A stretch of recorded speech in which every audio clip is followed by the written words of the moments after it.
ये कि वो डेथ हो चुकी थी उनकी, वो जीवित हो गई। जीवित हुई है। 3 घंटे बाद उसको हल्की से सांस आई। हे बालाजी, आखिर कैसे एक मरी हुई लड़की जिंदा हो गई, भक्त भी है हैरान। दोस्तों, आप लोगों ने YouTube पर बागेश्वर बाबा की बहुत सारी वीडियोस को देखा होगा, जिन्हें देखकर आपके दिमाग में ये सवाल आया होगा कि आखिर बागेश्वर धाम की सच्चाई क्या है। क्या वाकई में सुंदर चेहरे और माथे पर टीका लगाए ये शख्स जिन्हें लोग बागेश्वर बाबा कहते हैं, वो एक सच्चे बाबा हैं, या फिर ये भी बाकियों की तरह ही ढोंगी है। दोस्तों, आज की इस वीडियो में मैं आपको बागेश्वर धाम और बागेश्वर बाबा की पूरी सच्चाई बताने वाला हूं, और साथ ही जानेंगे कि आखिर कैसे एक मरी लड़की बागेश्वर धाम में जिंदा हो गई, जिसे देखने के बाद आपके भी होश उड़ जाएंगे। क्या सच में इनके पास कोई शक्तियां हैं, या ये लोगों को बस यूं ही पागल बनाते हैं?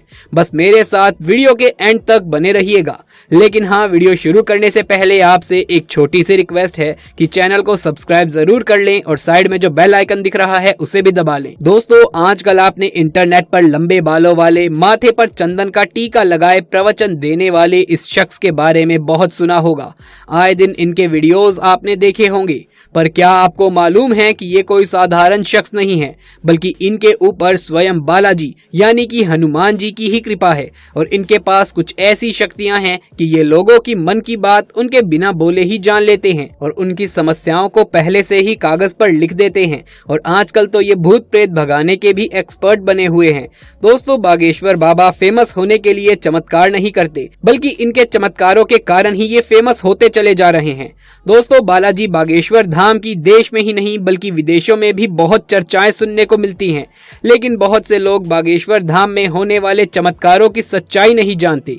बागेश्वर धाम की सच्चाई की बात करें तो आपको बता दें कि यहाँ के महाराज श्री धीरेन्द्र कृष्ण शास्त्री जी, जिनको आज पूरे देश में बालाजी सरकार के नाम से जाना जाता है, उनका जन्म छतरपुर के एक छोटे से गाँव में हुआ था। ये एक ब्राह्मण परिवार से ताल्लुकात रखते हैं, लेकिन क्या आपको मालूम है कि आज धीरेन्द्र कृष्ण शास्त्री जी, जो कि पूरे देश में एक महान विद्वान और गुरु जी के रूप में जाने जाते हैं, असल में दोस्तों धीरेन्द्र कृष्ण शास्त्री जी भगवान शिव जी के अवतार हनुमान जी के परम भक्त हैं, और उन्होंने 12 साल की छोटी सी उम्र में ही बालाजी की सेवा करना शुरू कर दिया था, और उसी तपस्या का प्रभाव है कि आज वो किसी भी इंसान के कष्टों को बिना बताए ही पर्चे पर लिख देते हैं, जिसे देख लोग हैरत में पड़ जाते हैं कि आखिर बाबा को उनके कष्टों के बारे में उनके बिना बताए ही कैसे मालूम चल जाता है। यहाँ तक कि धीरेन्द्र कृष्ण शास्त्री जी ये तक बता सकते हैं कि आप क्या सोच रहे हैं। उनके द्वारा लिखा गया एक एक शब्द 100% सच होता है।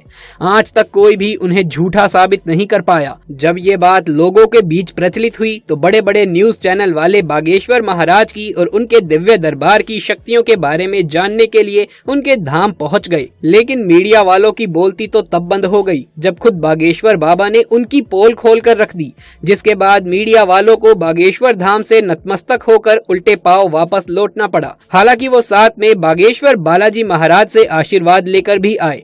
बागेश्वर महाराज, जिन्होंने बालाजी की कृपा से हजारों भक्तों का भला किया है और वर्तमान में विदेशों की यात्रा भी कर रहे हैं, ताकि विदेशों में रहने वाले लोगों की सहायता भी कर सके। आपको बता दें कि बागेश्वर धाम भारत का एक प्रसिद्ध तीर्थ स्थल है। यहाँ पर बालाजी सरकार की कृपा है। बागेश्वर धाम के पुजारी पंडित धीरेन्द्र कृष्ण शास्त्री गर्ग जी हैं। ये भारत का एकमात्र ऐसा चमत्कारी धाम है जिसने साइंस और टेक्नोलॉजी को पूरे तरीके से हिलाकर रख दिया है कि ऐसा कैसे हो सकता है, कैसे कोई व्यक्ति बिना बताए लोगों के मन की बात जान सकता है। और आजकल तो ये भूत प्रेत भगाने के भी एक्सपर्ट्स बने हुए हैं। लोगों की तबीयत ये चुटकियों में ठीक कर देते हैं और उनकी परेशानियों को पहले से ही पर्चे पर लिख कर भी रख देते हैं। कहा जाता है कि बागेश्वर महाराज के ऊपर बालाजी यानी कि हनुमान जी की बहुत बड़ी कृपा है, और उसी कृपा के चलते इस तरह के चमत्कार ये दिखा पाते हैं। और कहा जाता है कि बागेश्वर सरकार का एक अदृश्य सेनापति भी है जो भूतों को भगाने में इनकी मदद करता है। कहा जाता है कि इनका अदृश्य सेनापति किसी को दिखाई नहीं देता। बागेश्वर बाबा को ये सेनापति बालाजी महाराज की कृपा से प्राप्त हुए हैं। तो आजकल बाबा जी लोगों के भूत प्रेत जिन भी उतारने लगे हैं, और इससे संबंधित एक बात आजकल सामने आ रही है, जिसके मुताबिक इन्होंने एक मरी हुई लड़की को जिंदा कर दिया। तो आइए जानते हैं कि आखिर कैसे एक मरी लड़की जिंदा हो गई। दरअसल बागेश्वर धाम में घटी ये घटना 11 जुलाई की घटना है। है। एक माँ अपनी बेटी को यूपी के उंडला से बागेश्वर धाम लाती है। उनकी बेटी बहुत बीमार थी, वो लगभग बेहोशी की हालत में थी। उनकी बेटी के इलाज के लिए सभी डॉक्टर्स ने हाथ खड़े कर दिए थे कि ये अब नहीं बच पाएगी। लड़की पर भूत बाधा थी। माँ बेटी को लेकर जैसे तैसे बागेश्वर धाम आती है। भूत बाधा काफी परेशान करने लगती है। वो लोग जैसे तैसे मंदिर की परिक्रमा पूरी कर लेते हैं। फिर दोनों अन्नपूर्णा के भंडारे के पास पहुंच जाती हैं और उस दिन भीड़ बहुत ज्यादा होती है, जिस कारण माँ बेटी का साथ छूट जाता है और भीड़ में बेटी के ऊपर से 3-4 हजार लोग गुजर जाते हैं, जिससे माँ चिल्लाते हुए इधर उधर भागने लगती है। फिर 1-2 घंटे बाद उसको उसकी बेटी तो मिल जाती है, लेकिन तब तक बेटी की मौत हो जाती है। बेटी को मरा देखकर माँ और जोर जोर से चिल्लाने लगती है और वहां पर भीड़ इकट्ठा हो जाती है। लोग उस बच्ची को देखने लगते हैं। सब कहते हैं कि ये लड़की तो अब मर चुकी है। माँ का रो रो कर बुरा हाल हो जाता है। बागेश्वर धाम का दरबार चल रहा था, तभी वहां का एक कर्मचारी वहां गुरुजी के पास जाकर उन्हें इस सारी घटना के बारे में बताता है। तभी गुरुजी कर्मचारी को भभूति दे देते हैं और कहते हैं कि जाओ इस भभूति को उस लड़की के मुख में डाल देना। फिर कर्मचारी वहां लड़की की माँ को भभूति दे देता है और कहता है कि इसे लड़की के मुख में डाल दो।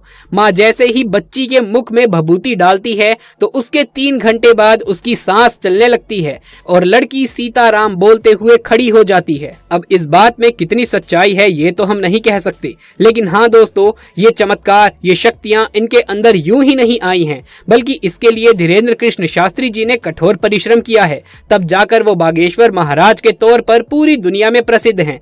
दोस्तों, बागेश्वर धाम का इतिहास बहुत पुराना है। बागेश्वर धाम की सच्चाई के बारे में बताते हुए लोग कहते हैं कि बागेश्वर धाम मंदिर चंडेल कालीन है और सन 1986 में गांव वासियों द्वारा इस मंदिर का निर्माण करवाया गया था और उसके उपरांत ग्राम गढ़ा के बाबा सेतु लाल गर्ग चित्रकूट से दीक्षा लेकर अपने गांव गढ़ा में प्राचीन कालीन मंदिर पहुंचे। उसके बाद वो राम कथा के साथ साथ झाड़ फूक का काम करने लगे और इसी तरह बागेश्वर धाम चर्चित होने लगा और कई बार विशाल भंडारे के आयोजन किए गए, जिसमें बागेश्वर धाम की लोकप्रियता और भी ज्यादा बढ़ती चली गई। आज बागेश्वर धाम को संभालने वाले श्री धीरेन्द्र कृष्ण शास्त्री जी का जन्म 4 जुलाई 1996 को छतरपुर मध्य प्रदेश में हुआ था। जब वो छोटे थे तो उनका बचपन भी साधारण बच्चों की तरह ही बीता। घर वाले आर्थिक रूप से मजबूत नहीं थे, जिसके कारण इन्होंने बचपन में कई सारी परेशानियों का सामना किया, लेकिन हनुमान जी के प्रति इनका प्यार इतना ज्यादा था कि ये हनुमान जी की भक्ति में लीन हो गए, जिसके बाद इन्हें कुछ भी दिखाई नहीं देता था।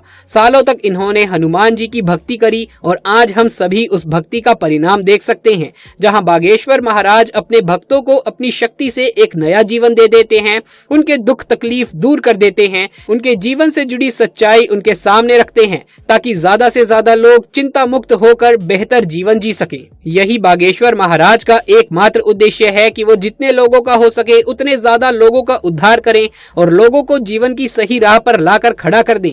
तभी तो ये बिना थके बिना रुके अपना दरबार लगाते रहते हैं और लोगों की मदद करते हैं। जहां ये बचपन से ही रामायण महाभारत जैसे काव्यों का अध्ययन करते आ रहे हैं और उनकी आंखों का तेज, बात करने का तरीका और चेहरे की चमक ये साफ जाहिर करती है कि ये बहुत ज्ञानी है। हालांकि जो लोग इनके धाम नहीं गए हैं वो इनके चमत्कारों से वंचित हैं और अभी भी इनको ढोंगी कहते हैं। बाकी आपका बागेश्वर महाराज पर क्या कहना है हमें नीचे कमेंट बॉक्स में लिख करके जरूर से बताएं।